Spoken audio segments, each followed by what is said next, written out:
Alright, eto na naman kami. Hello, hello there mga kiat-kiat na sumusubaybay sa amin. Thank you so much for watching at ngayong araw nga ay kinukulit ko nang gumising ang aming baby na model ko no. Yan, kasi tulog pa daw siya. Nagtutulog-tulugan kaya kinukulit ko na. At para gumising na siya at magluto ng aming agahan kasi siya po ang chef dito sa aming bahay. Dahil siya ang mahilig magluto at siya rin ang mahilig kumain kaya tumataba ng tumataba. Yan, o diba? Nakikita nyo ba kung gaano siya katigas? Matigas yan, lalo na pagdating sa tulugan. Hindi mo talaga mapapabangon yan. Mahirap pabangunin ang mga taong nagtutulog-tulugan. At dahil hindi na nga kinaya ng powers ko, kaya ayan, nagpatulong na ako kay Daddy Dax para gisingin ang aming baby. Oh, diba? Oh, ang galing. Imbis na itulungan akong gisingin at pabangunin, eh, parang mas gusto pang humiga.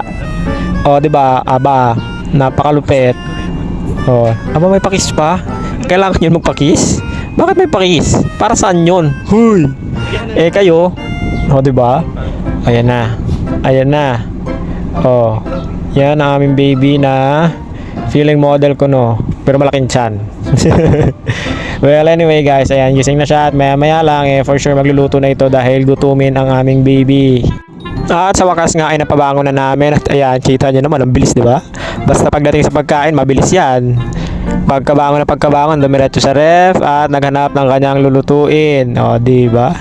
Kitang-kita mo ang kanyang dimple. Perfect! O, yan, nakasimangot pa yan. Bagong gising yan. Diba? Yung iba pag bagong gising, nagmumuni-muni yan, nagsisimangot, nagmamaldita, nagmamataray.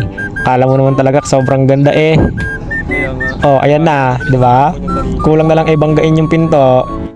At nagumpisa na nga siyang magluto, guys. Oh, ayan mga kakiat. Oh, 'di ba? Breakfast is almost ready. Thank you so much sa aming chef na walang ibang alam lutuin kundi ang mag-fried kung anong makita sa ref. O, diba? Sabi ko sa inyo eh, di papatalo yan pagdating sa pagkain. Pero mukhang pagkain niya lang ang niluluto niya dahil sa sobrang nakasimangot pa siya hanggang ngayon. At naiirita siya dahil naiinitan nga siya dyan sa pwesto niya. Eh, sabi ko nga, magsabit ng towel dahil may sampayan naman, hindi nagsasabit. Kaya ayan, naiinitan. Oh, at tuluyan na nga sumuko dahil nainitan. Pumasok na siya. Oh, diba? Ang pogi niya, no?